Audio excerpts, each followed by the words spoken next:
Bismillah, Assalamualaikum warahmatullahi wabarakatuh. Alhamdulillahi rabbil alamin. Wassalatu wassalamu ala asrafil anbiya'i wal mursalin wa ala alihi wa sahbihi ajmain, amma ba'du. Ahlan wa sahlan, kita berjumpa kembali dalam program belajar bahasa Arab yang menghususkan kepada pembahasan ilmu nahwu dasar beserta kaedah-kaedahnya.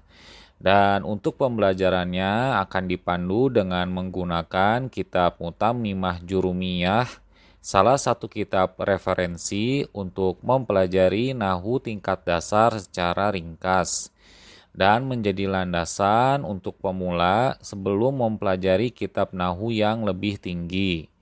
Kitab ini merupakan kitab penyempurna dari kitab Matan Jurumiyah. Bagi teman-teman yang ingin memiliki kitabnya, teman-teman dapat memesannya dengan mengklik link yang sudah kami sediakan di deskripsi video di bawah untuk terhubung langsung ke WA admin. Baik, mari kita mulai saja.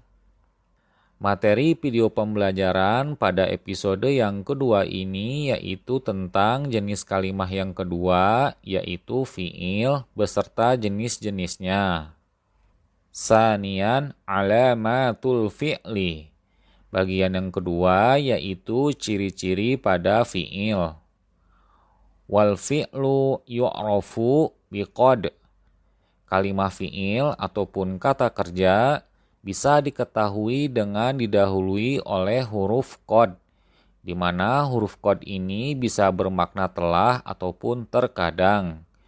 Wassini, dan cirinya yang kedua, awalan lafaznya bisa dimasuki oleh huruf sin. Wassaufa, dan cirinya yang ketiga, bisa juga lafaznya diawali oleh huruf saufa. Wata ta'nisis sakinati. Dan cirinya yang keempat yaitu lafaz fi'il bisa berakhiran tak ta'nis yang disukunkan.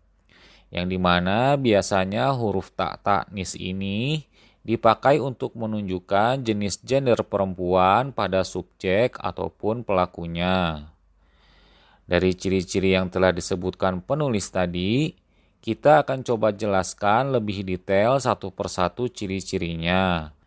Namun sebelum kita menjelaskan lebih jauh perihal mengenai ciri-cirinya, ada baiknya kita mulai kembali ke definisi fiilnya terlebih dahulu. Fiil adalah segala hal yang menunjukkan aktivitas pekerjaan ataupun perbuatan yang berkaitan erat dengan waktu kejadiannya. Apakah itu terjadi di masa lampau, sekarang, ataupun masa yang akan datang. Jadi istilah singkat dan sederhananya, fiil adalah kata kerja berdasarkan waktu terjadinya. Setelah definisinya telah kita ketahui, sekarang kita kenali ciri-cirinya secara lebih detail untuk membedakannya dengan jenis kalimah yang lainnya. Ciri-ciri yang terdapat pada kalimah ataupun lafaz fi'il diantaranya, yang pertama, dapat dikenali ketika diawali oleh huruf qad. Dan pada huruf qad ini memiliki banyak makna. Namun makna yang sering digunakan ada 5. Makna yang pertama adalah makna litahqiq, yaitu makna untuk penegasan, seperti kata sungguh. Contoh kalimatnya seperti qad aflahal mu'minuna, sungguh beruntunglah orang-orang yang beriman. Kemudian makna yang kedua adalah makna litakrib, yaitu makna untuk kedekatan waktu, seperti kata hampir atau telah dekat. Contoh kalimatnya seperti qad qamatis shalah, telah dekat waktu untuk mendirikan sholat. Kemudian maknanya yang ketiga dari qad adalah makna litaklil. Makna litaklil yaitu untuk kejarangan, seperti kata terkadang ataupun ada kalanya. Contoh kalimatnya seperti qadiyan jahul balidu. Terkadang orang yang dungu itu berhasil lulus. Kemudian makna yang keempat dari qad adalah makna litaksir, yaitu makna untuk keseringan, seperti menggunakan kata sering. Untuk makna yang ini adalah kebalikannya dari makna litaklil. Contoh kalimatnya seperti qad yaf'alut taqiyul khairo. Orang yang bertakwa itu sering mengerjakan amalan kebaikan. Kemudian makna yang kelima ataupun makna yang terakhir dari qad adalah makna tawaku. Makna tawaku yaitu makna untuk pengharapan, seperti kata semoga atau mudah-mudahan. Contoh kalimatnya seperti qad qodimas safirul yauma. Semoga musafir itu datang hari ini. Kemudian jika kita perhatikan kembali semua contoh kalimat tadi, lafaz yang berada setelah huruf qad bisa dipastikan adalah lafaz fi'il atau kalimah fi'il. Karena huruf qad ini hanya masuk dan digunakan pada dua jenis fi'il saja, yaitu pada jenis fi'il madi dan fi'il mudhore. Dan untuk definisi kedua jenis fi'il tersebut dan contoh-contoh lafaznya, insya Allah akan dijelaskan sebentar lagi setelah penjelasan ciri-ciri dari fi'il ini. Kita lanjutkan dengan ciri fi'il yang kedua. Ciri fi'il yang kedua yang kita gabungkan juga dengan ciri fi'il yang ketiga adalah lafaz kalimah fi'il dapat diawali oleh huruf sin dan juga dapat diawali oleh huruf saufa sebagai ciri yang ketiganya. Penambahan huruf sin yang berbunyi sa jika dalam sebuah kalimah fi'il dan penambahan kata saufa ini memiliki fungsi yang sama.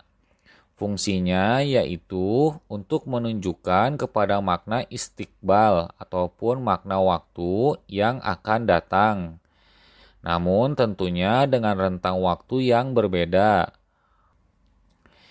Jika sebuah kalimah fi'il diawali oleh huruf sin yang merupakan huruf tanfis, maka akan berfungsi untuk menunjukkan waktu mendatang yang sudah dekat, seperti menggunakan kata akan. Contoh kalimatnya seperti sayakulus sufaha'u minan nasi. Orang-orang yang bodoh itu akan berkata. Pada contoh kalimat ini kita perhatikan huruf tanfisin yang berada di depan lafaz fi'il yakulu. Di sini memberikan makna akan pada kata kerja berkata. Sedangkan jika kalimat fi'il diawali oleh huruf saufa yang merupakan huruf taswif, maka akan berfungsi untuk menunjukkan waktu mendatang yang masih jauh, seperti menggunakan kata kelak.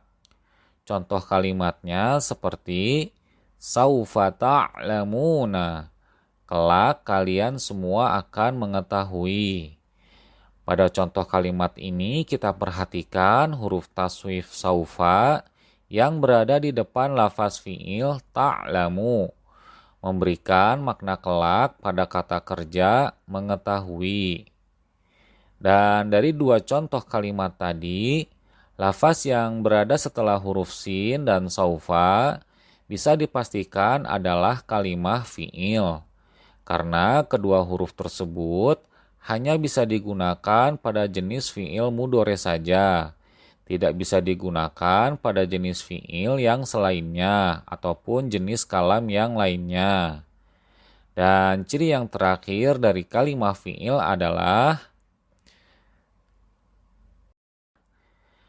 lafaznya bisa diakhiri oleh huruf ta ta'nis yang disukunkan. Artinya huruf ta yang dimaksud di sini adalah huruf ta yang menunjukkan kepada subjek pelakunya yang berjenis perempuan. Dan biasanya huruf ta ta'nis ini selalu berada ataupun bersambung di belakang lafaz fiilnya, yaitu pada jenis fiil madi. Contohnya seperti berikut. Qoma, dia laki-laki telah berdiri, dan qomat, dia perempuan telah berdiri. Pada contoh lafaz fiil madi yang pertama, makna lafaznya menunjukkan bahwa pelaku pekerjaan tersebut adalah seseorang yang berjenis laki-laki. Kemudian pada contoh lafaz fiil madi yang kedua, makna lafaznya menunjukkan bahwa pelaku pekerjaan tersebut adalah seseorang yang berjenis perempuan. Dan tanda yang menunjukkan pelaku pekerjaan tersebut perempuan adalah dengan adanya huruf ta ta'nis yang disukunkan di akhiran lafaznya. Dan adanya huruf ta ta'nis sekaligus menunjukkan bahwa lafaz tersebut merupakan kalimah yang berjenis fiil. Itulah tadi ciri-ciri dari kalimah fiil yang telah disebutkan oleh penulis. Walaupun sebenarnya masih ada beberapa ciri lainnya. Namun insya Allah akan kita terangkan bersamaan dengan penjelasan berbagai jenis-jenis fiil yang sebentar lagi akan kita bahas. Anwa'ul fi'li wal alamatul lati tumayyizul af'ala ba'duha an ba'din. Jenis-jenis dari kata kerja dan tanda-tanda yang membedakan dari satu jenis kata kerja dengan jenis kata kerja lainnya. Wa huwa thalathatu anwa'in. Fi'il ataupun kata kerja terdiri dari 3 jenis. Madin, fi'il madi, wa yu'rafu bita'it ta'nisis sakinati.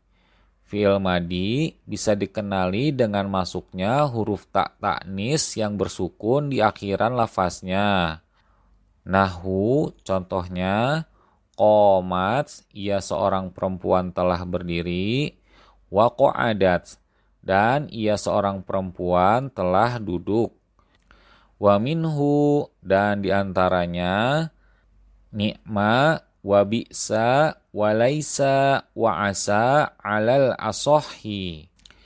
Dan menurut pendapat yang paling benar, lafaz-lafaz berikut ini termasuk ke dalam jenis fi'il madi, yaitu diantaranya lafaznya adalah ni'ma, sebaik-baik, bi'sa, seburuk-buruk, laisa, bukan, dan asa, semoga. Kemudian untuk memahami jenis fi'il yang pertama ini, yaitu fi'il madi, kita akan memulainya dengan pembahasan definisinya terlebih dahulu.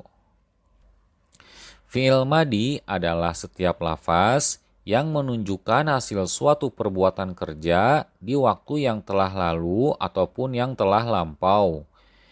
Istilah sederhananya yaitu kata kerja yang terjadinya sebelum waktu berbicara. Contoh lafaznya seperti dhahaba, dia laki-laki telah pergi. Pada bentukan lafaz fi'il madi ini mengandung makna telah yang artinya perbuatan dhahaba ataupun pergi sudah dilakukan sebelum seseorang mengatakannya. Selain mengandung makna telah terjadi dalam lafaz dhahaba, pada lafaz fi'il madi ini mengandung juga makna kata ganti orang ketiga yang tidak nampak ataupun tertutupi, atau istilahnya disebut domir ghaibun mustatir. Dan kata ganti yang dimaksud tersebut yaitu huwa, bermakna dia laki-laki.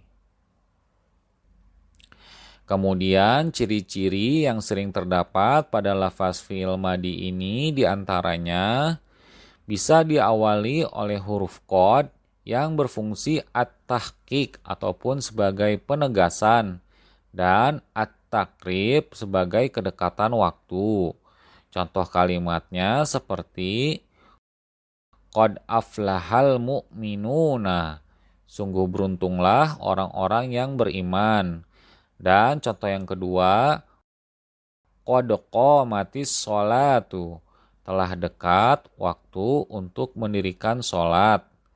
Dari dua contoh ini, lafaz yang berada setelah huruf qad yaitu aflaha dan qomat bisa dipastikan adalah fi'il berjenis fi'il madi. Kemudian ciri yang berikutnya dari fi'il madi adalah diakhiri oleh huruf ta'nis sakinah. Tak sukun yang berfungsi menunjukkan jenis gender perempuan. Contohnya seperti qomat, dia perempuan telah berdiri. Dan contoh yang kedua, qa'adat, dia perempuan telah duduk. Dari dua contoh ini, lafaz yang tersambung dengan huruf tak sukun tasniyah yaitu qoma dan qa'ada bisa dipastikan adalah kalimah fi'il berjenis fi'il madi. Dan disebutkan juga oleh penulis bahwasanya di antara yang termasuk ke dalam lafaz fi'il madi yaitu lafaz ni'ma dan bi'sa. Kedua lafaz fi'il madi ini merupakan kalimah fi'il yang jamid. Dan pada lafaz ni'ma untuk menunjukkan pujian. Contoh kalimatnya seperti ni'mal khuluqus sidqu. Sebaik-baik akhlak yaitu jujur. Dan pada lafaz yang kedua yaitu bi'sa untuk menunjukkan kepada celaan. Contoh kalimatnya seperti bi'sal khuluqul kizbu. Seburuk-buruk akhlak yaitu dusta. Dan selain dua lafaz tadi, masih ada dua lafaz lainnya yaitu laisa yang bermakna penafian seperti kata bukan dan asa yang bermakna pengharapan seperti kata semoga. Yang kedua lafaz ini pun termasuk ke dalam fi'il berjenis fi'il madi. Walaupun untuk keempat lafaz ini, para ulama nahwu berselisih pendapat mengenai jenis kalimahnya. Apakah keempat lafaz tersebut termasuk ke dalam fi'il ataupun tidak. Dan seperti yang sudah disebutkan oleh penulis bahwa menurut pendapat yang lebih benar ataupun lebih rojih, keempat lafaz tersebut termasuk ke dalam jenis kalimah fi'il madi. Dan untuk pembahasan yang lebih mendalamnya mengenai hal ini dibahas di ilmu nahwu tingkat lanjutan seperti syarah Qatrun Nada. Sekarang kita lanjut kepada jenis fiilnya yang kedua yaitu fiil mudhari. Wa mudhari'un fiil mudhari wa yu'rafu bidukhuli lam alaih. Fi'il mudhari dikenali dengan masuknya huruf lam padanya. Nahwu lam yakum. Contohnya seperti lam yakum. Dia seorang laki-laki belum ataupun tidak berdiri. Yang asal lafaz yakum sebelum dimasuki oleh huruf lam adalah yakumu. Dan karena huruf lam nafi ini menjazmkan fi'il mudhari, maka akhiran lafaznya tersebut disukunkan. Dan karena terkumpul dua sukun di akhiran lafaznya antara huruf wawu dan mim, maka huruf ilat wawunya dibuang. Sehingga dibacanya menjadi lam yakum. Wala budda fi awwalihi min ihdaz zawaidil arba'ah. Dan haruslah pada permulaan katanya ataupun permulaan lafaznya diawali oleh salah satu dari 4 huruf tambahan atau huruf mudhora'ah. Wahia dan diantaranya al-hamzatu, hamzah, wan nunu dan huruf nun, wal ya'u dan huruf ya, wat ta'u dan huruf ta. Yajma'uha qawluka na'aitu. yang terkumpul pada ucapanmu seperti na'aitu. Untuk lebih memahami mengenai fi'il mudhari ini, kita akan memulainya dari pembahasan definisinya. Fi'il mudhari adalah setiap lafaz yang menunjukkan hasil suatu perbuatan kerja di waktu sekarang ataupun di waktu yang akan datang. Istilah sederhananya yaitu kata kerja yang terjadinya ketika sedang berbicara. Dan haruslah setiap kata kerja fi'il mudhari itu didahului oleh 4 huruf mudhoro'ah, yaitu diantaranya hurufnya huruf hamzah, huruf nun, huruf ya, dan huruf ta. Atau untuk mudah menghafalkannya kita singkat menjadi na'aitu, di mana huruf-huruf mudhoro'ah tadi fungsinya untuk menunjukkan kata ganti dari pelaku pekerjaan tersebut, sekaligus menjadi ciri-ciri khusus yang ada pada lafaz fi'il mudhari. Untuk mengetahui fungsinya secara lebih jelas, kita akan jabarkan secara singkat penyusunan lafaznya yang berasal dari bentukan sigot fi'il madi. Dan perbedaan makna dalam setiap penggunaan huruf mudhoro'ahnya, kita ambil contoh menggunakan lafaz fi'il madi dhahaba yang bermakna dia laki-laki telah pergi. Di mana lafaz fi'il madi dhahaba ini memiliki pola wazannya adalah fa'ala yaf'alu. Jika dibentuk ke dalam sigot fi'il mudhari'nya dengan mengikuti timbangan wazannya yaitu yaf'alu dengan awalan huruf ya mudhoro'ah, maka lafaznya menjadi yadhhabu yang bermakna dia laki-laki sedang pergi. Dari contoh lafaz ini bisa diketahui bahwa huruf mudhoro'ah ya digunakan sebagai kata ganti orang ketiga, yaitu dia yang berjenis laki-laki. Setelah kita mengetahui dasar-dasar pembentukan lafaz fi'il mudhari yang diambil dari lafaz fi'il madi, sekarang kita akan mencoba merubah huruf mudhoro'ahnya yang berada di awalan lafaznya. Kemudian jika dibentuk ke dalam sigot fi'il mudhari dengan awalan huruf mudhoro'ah hamzah, maka lafaznya menjadi adhabu, saya sedang pergi. Dari contoh lafaz ini bisa diketahui bahwa huruf mudhoro'ah hamzah digunakan sebagai kata ganti orang pertama, yaitu saya, baik yang jenisnya laki-laki ataupun perempuan. Jika dibentuk ke dalam sigot fi'il mudhari dengan awalan huruf mudhoro'ah nun, maka lafaznya menjadi nadhhabu yang bermakna kami sedang pergi. Dari contoh lafaz ini bisa diketahui bahwa huruf mudhoro'ah nun digunakan sebagai kata ganti orang pertama berjumlah banyak, baik yang jenisnya laki-laki ataupun perempuan. Atau bisa juga kata ganti orang pertama tunggal sebagai bentuk penghormatan.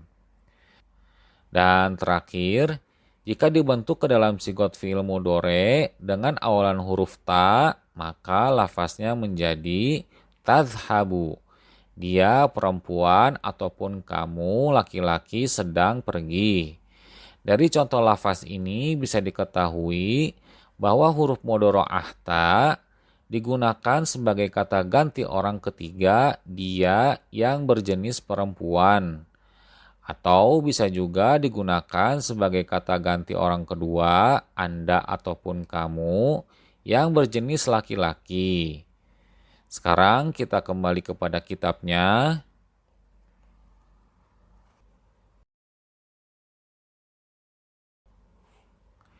Wa yudhammu awwaluhu. Dan permulaan lafaznya akan didomahkan. In kana madhihi ala arba'ati ahrufin. jika pada lafaz fi'il madinya berjumlah 4 huruf.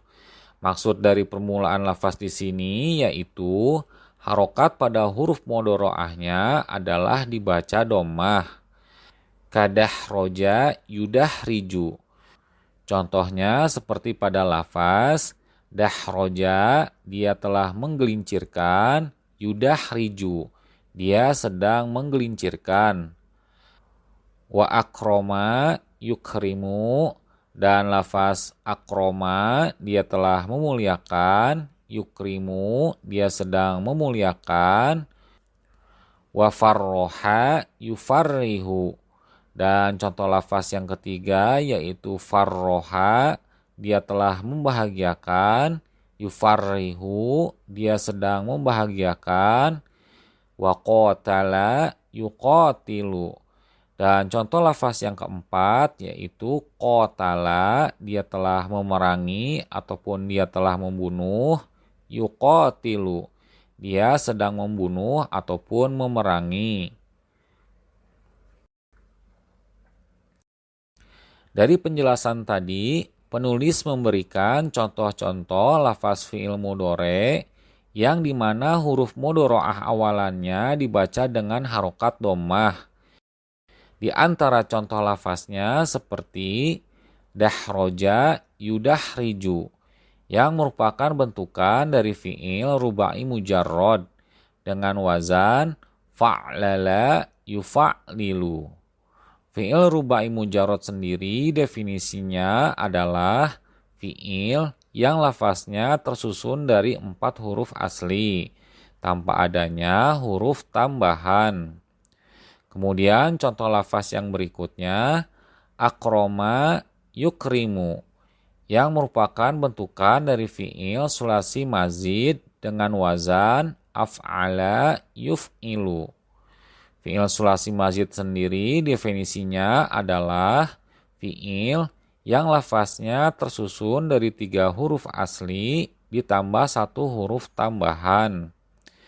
Dari lafaz fi'il madi akroma ini, yang merupakan huruf tambahannya adalah huruf hamzah yang berada di awal lafaz. Contoh yang lainnya, farroha yufarrihu, yang merupakan bentukan dari fi'il sulasi mazid dengan wazan fa'ala yufa'ilu. Dari lafaz fi'il madi farroha ini, yang merupakan huruf tambahannya adalah huruf ro yang berada di tengah lafaz, yang dimana huruf ro ini juga diidghamkan dengan huruf ain fi'il yang lain yaitu huruf ro. Contoh lafaz yang terakhir yaitu qotala yuqatilu, yang merupakan bentukan dari fi'il sulasi mazid dengan wazan fa'ala yufa'ilu. Dari lafaz fi'il madi ini yaitu qotala, yang merupakan huruf tambahannya adalah huruf alif setelah huruf qaf. Wa yuftahu fima siwa dzalika, dan difathahkan permulaan lafaznya fi'il mudhore untuk selain yang disebutkan awal tadi, yakni fi'il huruf madinya terdiri dari 3, 5, dan 6 huruf. Contoh lafaznya seperti naforo, dia laki-laki telah menolong. Yansuru, dia laki-laki sedang menolong. Wamtolako, dia laki-laki telah pergi. Yamtoliku, dia laki-laki sedang pergi. Wastakhroja, dia laki-laki telah mengeluarkan. Yastakhriju, dia laki-laki sedang mengeluarkan.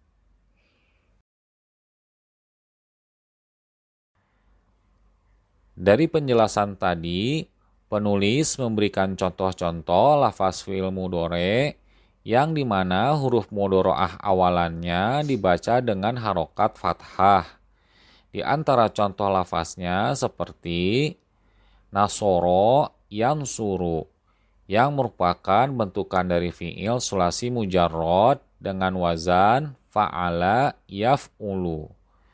Fi'il sulasi mujarrad sendiri definisinya adalah fi'il yang lafaznya tersusun dari 3 huruf asli tanpa adanya huruf tambahan.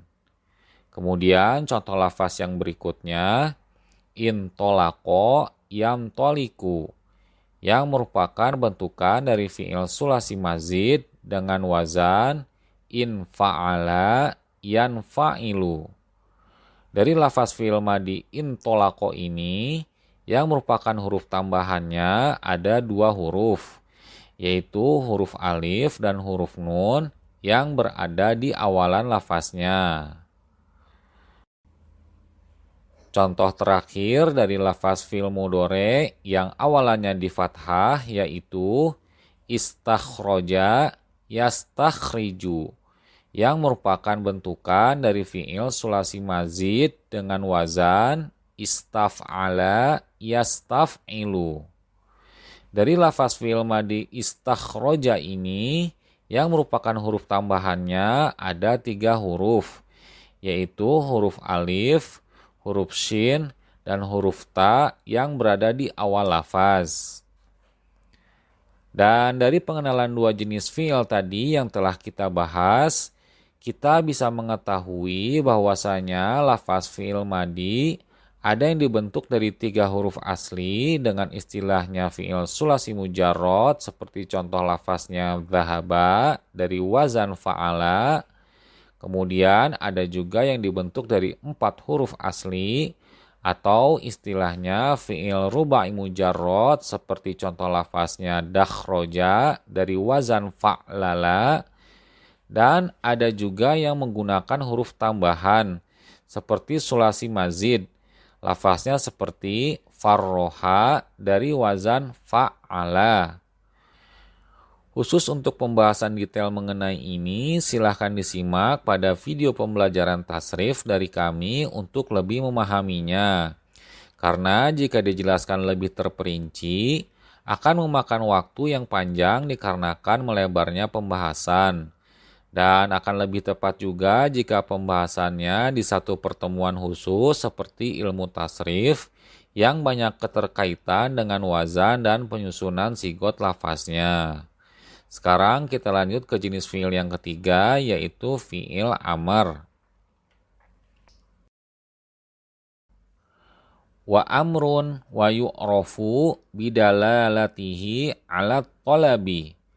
Dan fi'il amr dikenali dengan penunjukannya atas permintaan seperti perintah ataupun ajakan.